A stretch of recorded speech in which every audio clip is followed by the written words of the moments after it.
Welcome to Hannan!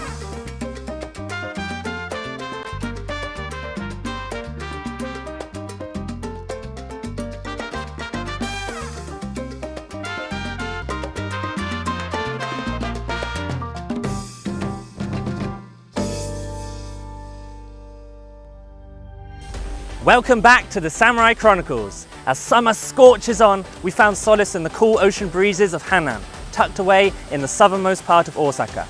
Join us as we explore traditional fishing activities and sample local seafood delicacies, diving deep into the heart of Hannan's sea-steeped maritime culture.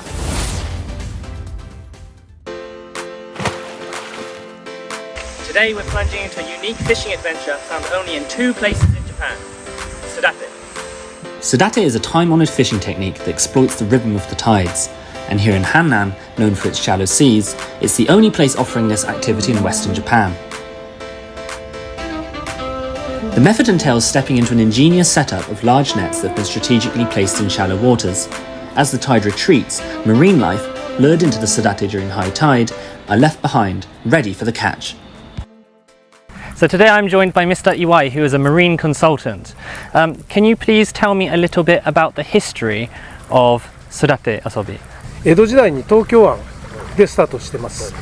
浅くて人が歩いていける場所にこういうふうに竹を刺してその周り網で囲って江戸時代の裕福な人たちが、本格的な漁ということではなくてちょっと遊ぼうということでその海の恵みというのを活用して人が楽しく遊ぶという。一生懸命頑張りたいです。頑張ってください。ありがとうございます。We couldn't wait to dive in and get our hands dirty. Quite literally.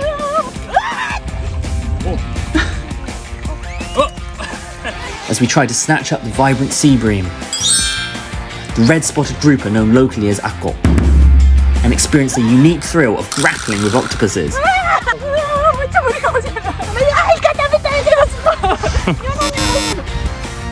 As well as the many other marine creatures that found their way into the mix. Pichi pichi.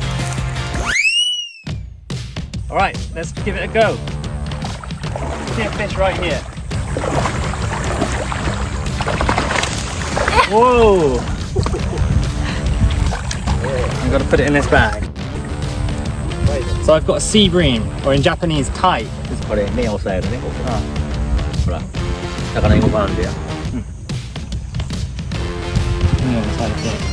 目を押さえたらほら。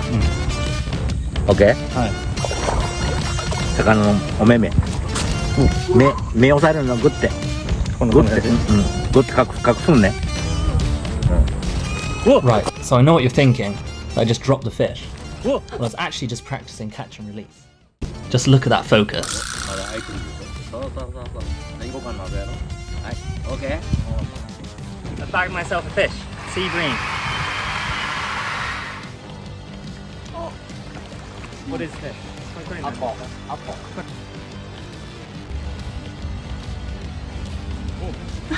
Went in. Spiked me. じゃあタコ取ります。アクトパスタコさん。レッツゴー。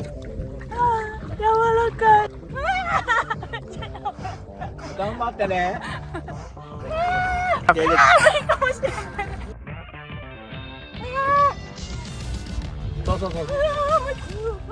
ごめんねタコ。A few moments later. もう一回くらい。掴めた。ほんならでかい。Hey, you got it! Whoa!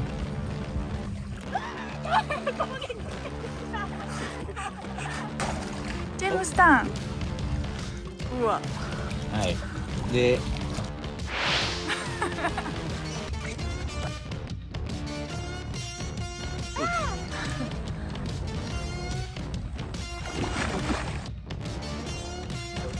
Get in there, octopus. It's really sticky. Very sticky octopus. First time I've ever touched an octopus. Oh, nice one.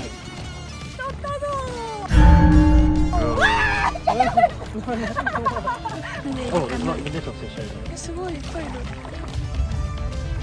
取れた。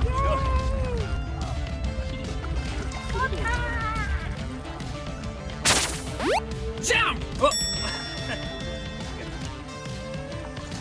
How many have we got? All about timing. Well done. 楽しい。 Caught so much fish.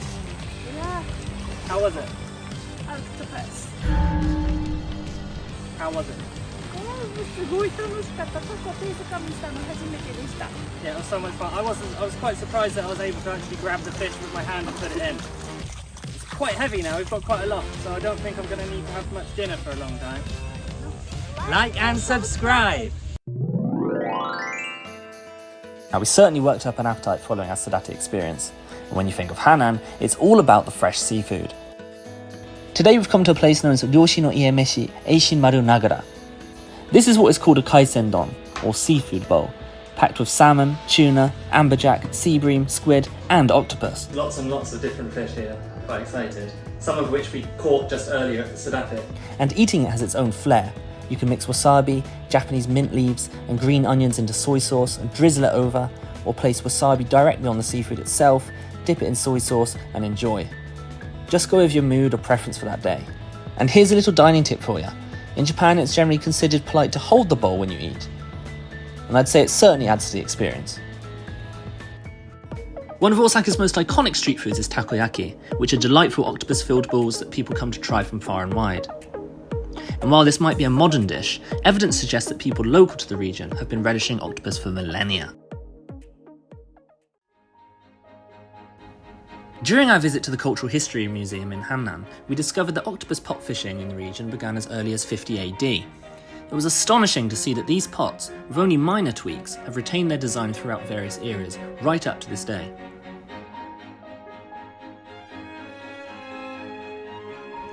Although Hannan City is the newest city in Osaka, its surroundings tell a tale as old as time.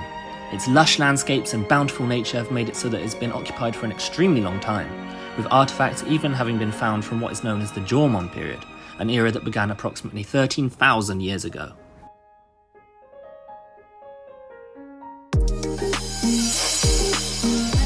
Hannan City has a rich history of cotton, and this is all thanks to its pristine waters. This bond traces back to the Edo period, when cotton flourished here, using the high-quality waters from the Izumi mountain range. Today, we even got a chance to create our own cotton products. I wasn't too confident at first, but it turned out to be fairly straightforward, relaxing, and certainly rewarding.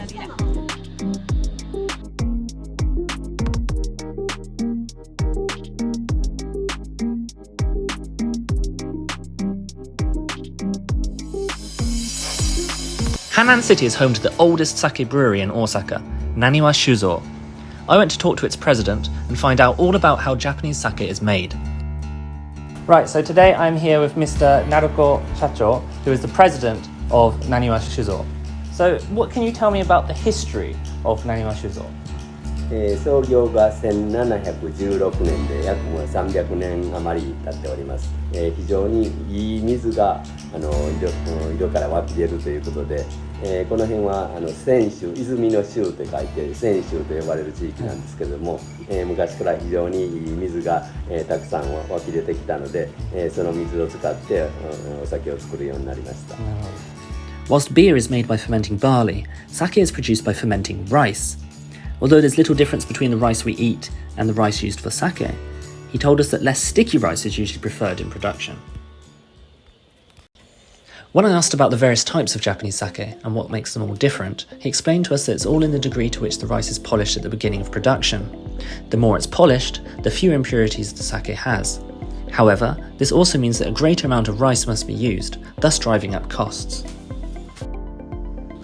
We were privileged enough to be walked through the various steps in the production process.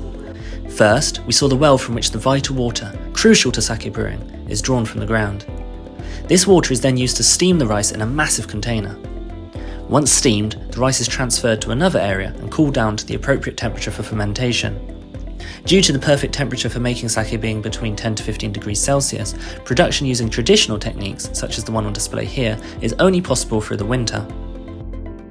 Yeast and koji mold are then added to the rice to initiate fermentation. During this process, the rice grains tend to clump together. To ensure each grain ferments evenly, they are manually separated. The mixture is then left to ferment for about a month. The liquid is then pressed out, and finally it's transformed into the finished product, the sake we all know and love. And then, of course, we were lucky to try it for ourselves. いただきます。Oh, it's really nice actually. It's really quite sweet. この香りってどのようになんていうんですかね。先ほど顕微鏡写真で見てもらった酵母っていう菌がこういう香りを出すんです。ああ、なるほどね。ああ、なるほど。お米から出てるもんじゃないですね。ああ、because it's really cold, it's quite nice, especially. 特にそういう初めての方だったらどのようなものがおすすめですか？この夏の間はうちではこの夏生っていうのを勧めてまして、それなりの香りがあって飲みやすいお酒だということですね。So now I'm going to try this one, which is the recommendation for anyone that's a first timer to drinking Japanese osake. Oh, this is really nice actually. It's got a little bit of a spicy sort of flavour to it. Maybe this one is probably actually better for me than the last one. I mean, both are really nice, but I really like this one here. A little bit of spice. With the mesmerising sea on our doorstep, we headed to Pichi Pichi Beach, where we decided to dive into a Japanese tradition called shiotoji. In the Edo period, the beach wasn't just a place for sunbathing or swimming, as it often is today. People practiced shiotoji, or seawater therapy. This involved immersing in the sea to rejuvenate both body and mind, much like today's Thalassotherapy. The belief was strong. Multiple sessions of immersion in the sea on consecutive days could promote healing and well-being. And Tokugawa Ieyasu, considered as one of Japan's great unifiers, is also documented to have participated in this practice. For us, it was a perfect excuse to kick back, switch off from the daily grind, and have an absolute blast in Hannan's warm ocean waters.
Warm waters, pristine shores, and a sunset that seemed otherworldly. Having lived in Osaka for over 4 years myself, moments like these remind me that beauty is often just a stone's throw away.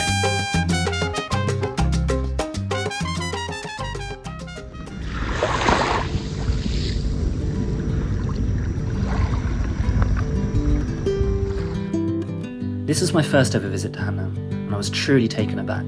It's a place where nature is not just admired but harnessed, the majestic mountains providing pristine water, and the vast sea converging to foster a variety of different industries, from the intricate art of weaving to the timeless traditions of sake brewing. Everything here draws from nature's bounty. Exquisite seafood, breathtaking views, and a gorgeous ocean further accentuate Hannan's charm. And it's outstanding to realise how much the city owes to its unique environment, be it the superior water quality pivotal for cotton production and sake, or the gentle shorelines enabling Sudate experiences like the one we enjoyed this time. Hannan beautifully illustrates the symbiosis between nature and civilization. I really enjoyed my time, and I recommend you try it for yourself too. For more amazing episodes from the Samurai Chronicles, please hit the like button below. See ya!